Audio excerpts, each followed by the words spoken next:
Good morning, good afternoon, or good evening. Doesn't matter what time of night or day, I'm still just as happy you stopped by my channel. If we're meeting for the first time, my name's Reverend Paul J. Bern. I am the online pastor of the online church known as the Social Gospel Worship and Learning Center. We are an online faith-based community. This is not church as usual at all. There's no mandatory attendance here. Nobody keeping score, keeping a watchful eye. You can watch this from your computer or your phone. You don't have to leave your dwelling if you don't want to. That's what the appeal is about online churches. And we've cut through all the bull. I don't ask people for 10% of their income here. I don't even teach it. I've already made a video about that. You can go back through the archives and look it up when you get a minute. But for right now, this is the latest installment of my ongoing biblical study series, based in this case on the writings of the Apostle Luke. We are currently in the 25th chapter of the book of Acts. This is part 1, verses 1 through 15, and we'll stop right there. And so, without any further ado, let's get this underway. Now, when we left off last week, or last video,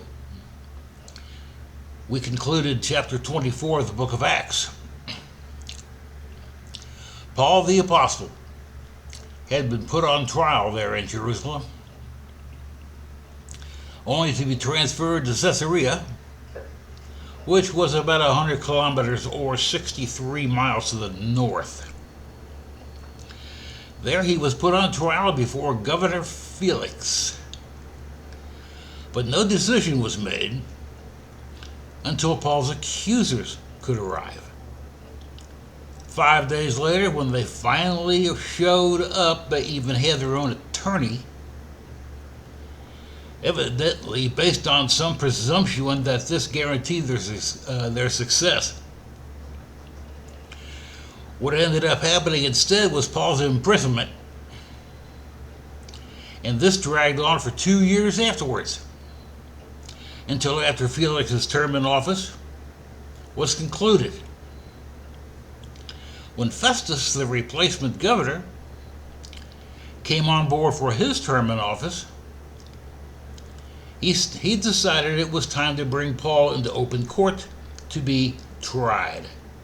It is at this point that we begin this week's lesson, beginning at verse 1 of chapter 25, and I quote, 3 days after arriving in the province, Festus went up from Caesarea to Jerusalem, where the chief priests and Jewish leaders appeared before him and presented the charges against Paul.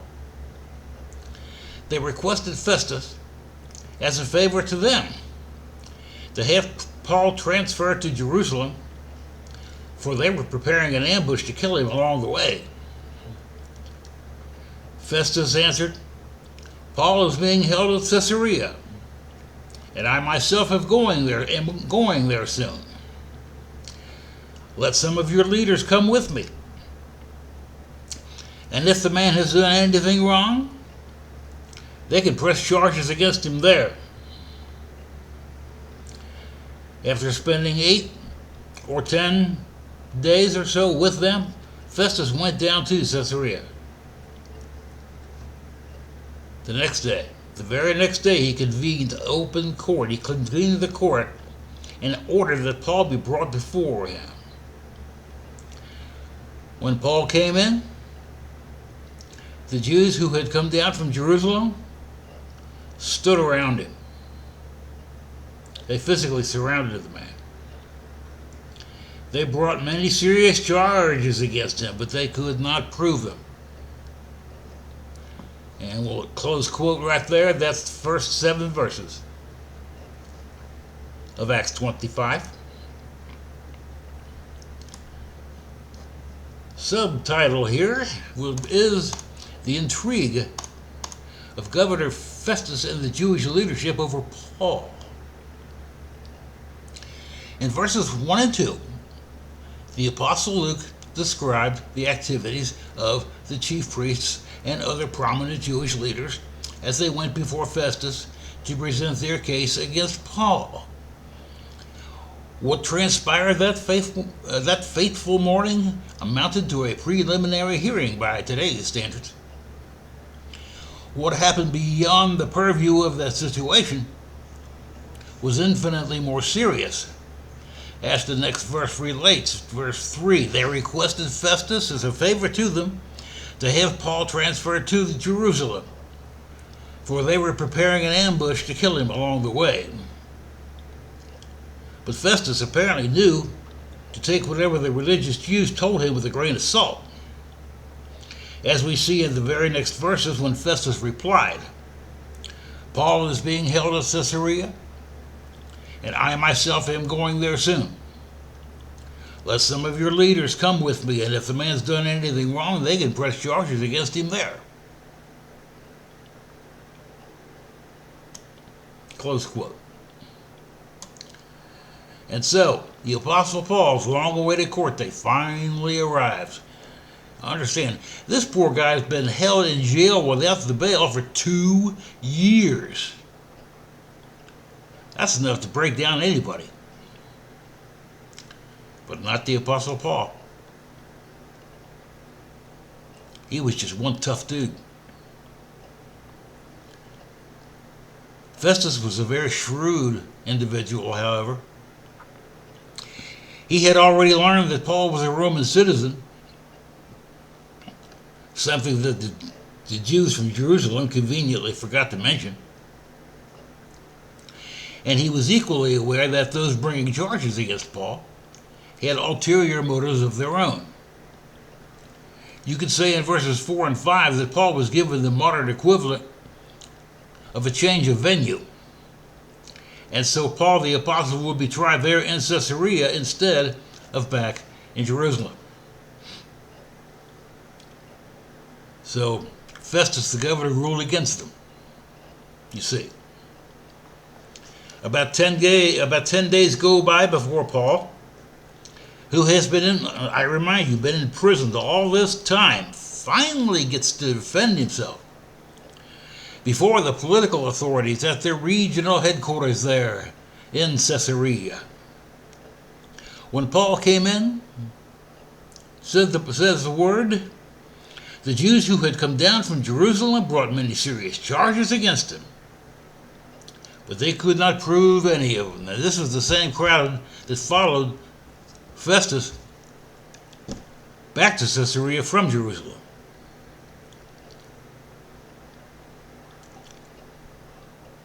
When Paul came in, the Jews who had come down from Jerusalem brought many serious charges against him, but they could not prove them. Close quote.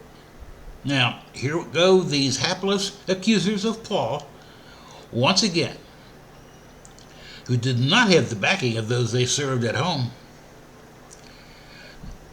nor did they have any credibility in court whatsoever that morning. Those Pharisees, the Sadducees, and members of the Sanhedrin should have stayed home, but they couldn't. They couldn't because of Paul's Jesus-centered ministry and because of his dedicated discipleship. Paul had made himself too big of a target for them to not take pot shots at or shoot flaming arrows. And now, let's move on to part 2 of this week's study verses. This will be verses 8 through 12, and we'll be stopping. We'll be stopping right there. And I quote, "Then Paul made his defense. He said, I have done nothing wrong against the Jewish law or against the temple or against Caesar. Festus, wishing to do the Jews a favor, said to Paul, "Are you willing to go up to Jerusalem to stand trial before me on these charges?" There? Paul answered, "I am now standing before Caesar's court, where I ought to be tried. I have not done any wrong to the Jews, as you yourself know very well. If, however, I am guilty of doing anything deserving death, I do not refuse to die.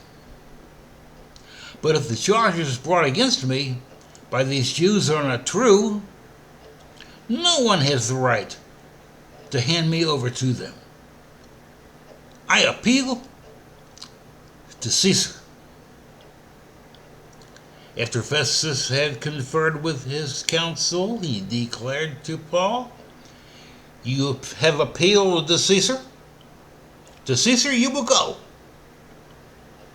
Acts 25, verses 8 through 12 was that quote. One more time. So, moving on here. Paul has appealed to a higher court. In verse 8, Paul's defense is the same as when he went before Felix and Claudius Lysias, the chief of security who had saved Paul from certain death back in Jerusalem before that. The Apostle Paul, when asked if he wanted to go back to Jerusalem, stated this as a rebuttal to his accusers. Paul answered, and I quote, "I am now standing before Caesar's court where I ought to be tried. I have not done anything wrong to the Jews, as you yourself know very well. If, however, I am guilty of doing anything deserving death, I do not refuse to die." Close quote. Paul was pointing out in this passage of Scripture, that the Jewish authorities had their chance to convict him when he testified before the Sanhedrin back in Jerusalem. But if the charges, Paul said, brought against me by these Jews are not true, no one has the right to hand me over to them. I appeal to Caesar. And as you just read in verse 12, off to Caesar Paul went. Now let's close out this week's lesson starting at verse 13. Just two short little verses here. The growing doubts that the authorities had at that point about Paul's guilt. No one has told them or snitched out the Jews that they were going to try to do Paul in on the road down there. They never told him that. They just said, "Please release him to our custody, and we will try him in Jerusalem, in his hometown, where all this happened." That's why I said Paul got to change of venue.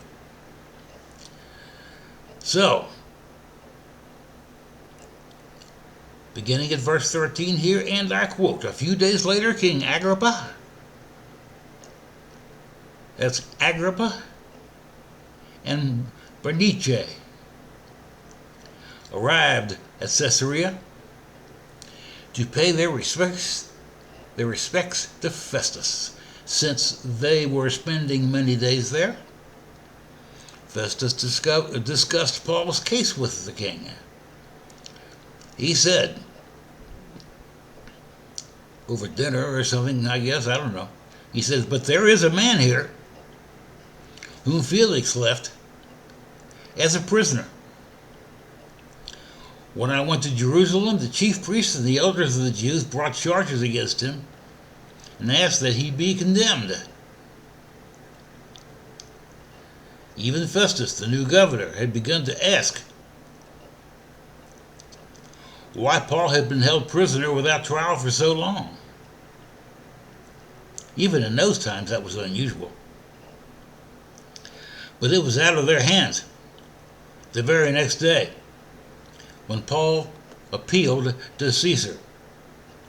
Paul anticipated his enemies trying to do that, and he put the stop to it by appealing to Caesar. So, what will the outcome be? Will Paul the Apostle be set free once again? Or will his enemies from Jerusalem finally get their chance to kill him? To find this out, and to find out how the trial ends, be sure and come on back next video or for next week's postings on WordPress or Medium or Substack,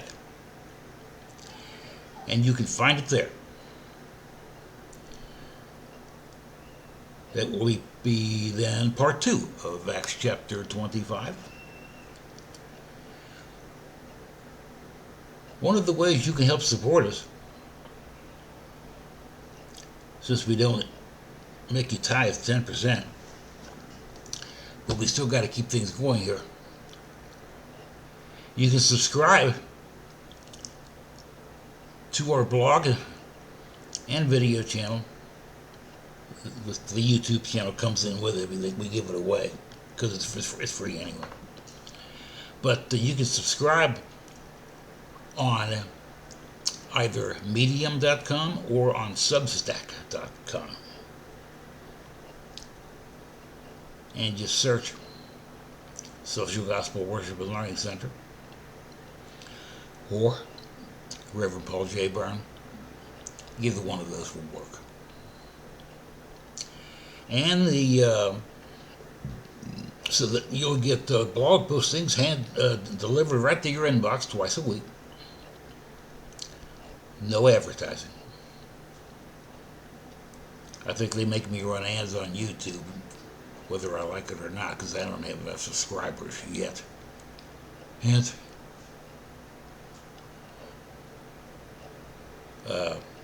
but what I was going to say was the paid subscription for the channel,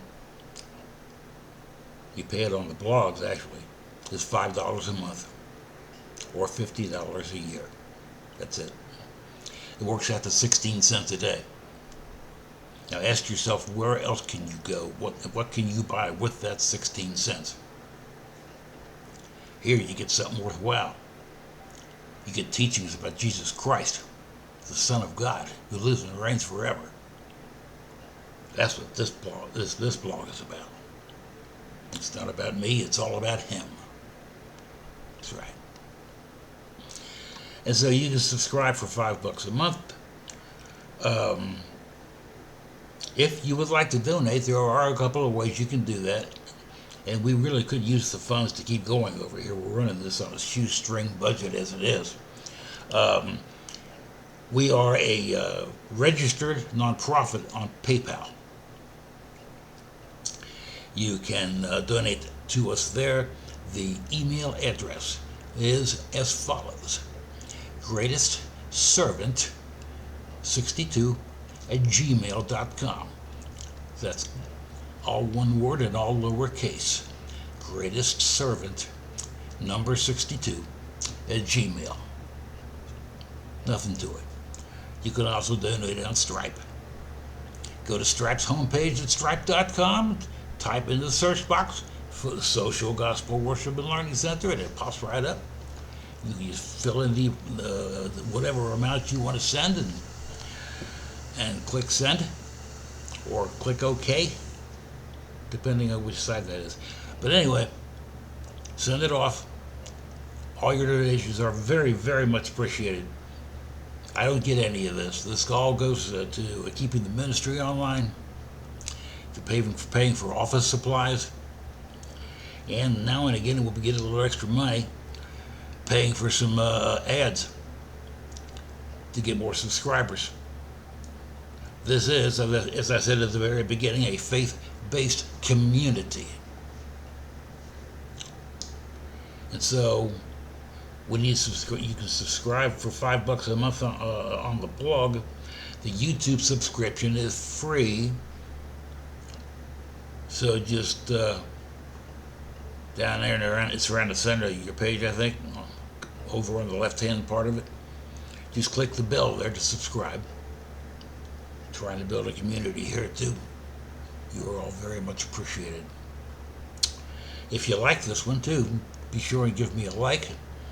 If you liked it a lot, be sure and share it for me. I need all the publicity I can get.